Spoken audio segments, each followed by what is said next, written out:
Well, hi guys, it's that time. It's our Bible teaching snippet of the day. Yesterday, I was talking about this book, The Cross and the Switchblade. If you haven't ever read this, you should read it. It is an absolutely awesome little book. In chapter 20, David's talking about how he figured out, that's David Wilkerson, how he figured out the baptism of the Holy Spirit was directly connected to the boys getting straight and staying clean. I want to be clear here. There were boys that said they were saved, and they went right back out on the streets and did everything that they ever thought about doing, and they just what you'd call backslide back into their old lifestyles. The ones who were baptized in the Holy Spirit, those are the ones that broke all of their addiction from drugs, heroin, whatever, smoking marijuana, smoking cigarettes, drinking, even anger issues of where they were fighting and trying to kill each other. They broke all of these off through the baptism of the Holy Spirit. Now, I want to make sure that I'm clear. It's not that David Wilkerson had the baptism of the Holy Spirit and he used his gift to set them free. Yes, he was baptized in the Holy Spirit. But no, the boys themselves were baptized in the Holy Spirit and they got set free through that baptism of the Holy Spirit. Now, in chapter 20, yesterday, I read a little excerpt out of that talking about how David Wilkerson figured out the connection of the boys getting set free and staying free and breaking those chains of addiction and anger and all of that, where all these other outreaches throughout the whole city had never seen. And, you know, New York's a big place, even in 1960. None of the other outreaches and street ministries could get boys clean and keep them clean, to the point that this Catholic priest, Father Gary, comes and asks David Wilkerson, what are you doing different than I'm doing? So the boys tell Father Gary themselves what broke their addiction, and it was the baptism of the Holy Spirit. This is what gets really good here, guys. Father Gary gets baptized in the Holy Spirit. He goes back, and the nuns get baptized in the Holy Spirit. Now, one of the priests at Notre Dame hears about it, and he gets baptized in the Holy Spirit through Father Gary, and all of the nuns at Notre Dame get baptized.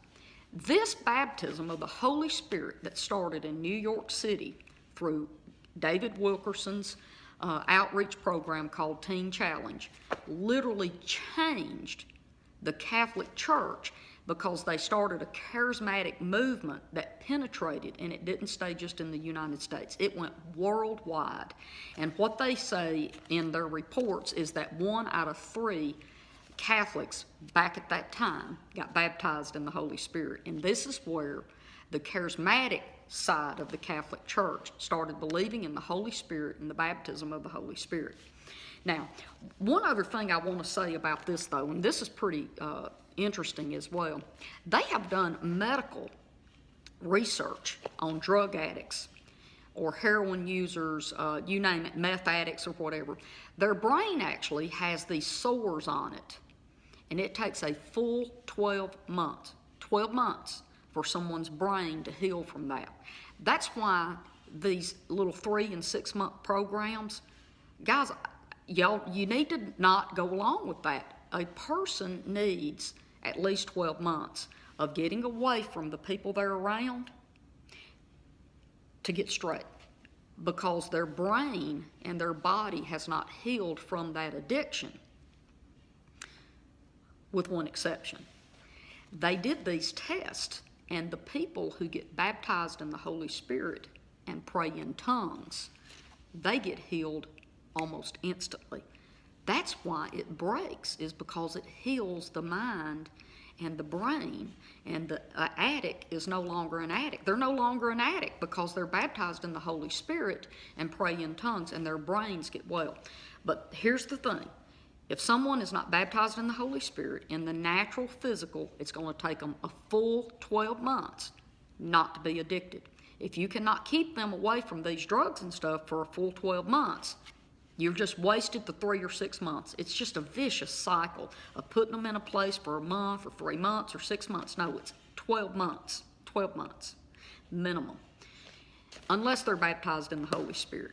but they have absolute medical proof that these sores on people's brains are instantly healed once they're baptized in the Holy Spirit. So guys, I'm not going to go any further today because I've used up all my time, and I think that it's worth talking about. The baptism of the Holy Spirit is real, and it changes lives. It is the power of God in you to change your life and the people in your life around you. So that's a wrap up today, but I'm going to go ahead and talk a little more about the baptism of the Holy Spirit. I want to show you the difference in it with Jesus receiving the baptism of the Holy Spirit. And then I want to show you about the disciples and how through the Bible I can prove to you that that has not passed away and it went out past Jerusalem when the Holy Spirit came for the first time. So I'll see you right here again on Facebook. I love every one of you, and you have an awesome weekend. Bye-bye.